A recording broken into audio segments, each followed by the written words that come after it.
Police in Mpumalanga are investigating the circumstances surrounding the death of a 69-year-old tourist who was fatally shot at a concession-operated Braai picnic site. And this is near Phabeni Gate in Kruger National Park, and this was on Wednesday. It is alleged that the tourist was struck in the upper body and declared dead at the scene after a firearm discharged, while a concession operator was demonstrating that the rifle was real following a question from the victim. Police have opened cases of culpable homicide and reckless handling of a firearm as investigations continue. The police in Mpumalanga are investigating the circumstances surrounding the fatal shooting of a tourist in the Kruger National Park on the evening of Wednesday, the 17th of June 2026.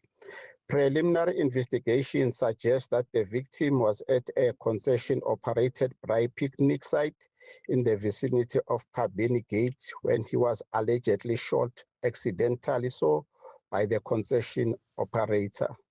It is alleged that the 69-year-old male tourist approached the concession operator, who was holding a rifle, and asked if it was a real firearm.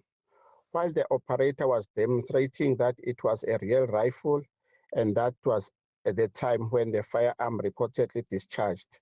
The bullet struck the tourist in the upper body. He was unfortunately certified dead at the scene. The police have since opened cases of culpable homicide and reckless handling of a firearm for further investigation. The 36-year-old suspect has been arrested and is expected to appear at court in due course. For more media inquiries, I can be reached on 071 353 6955.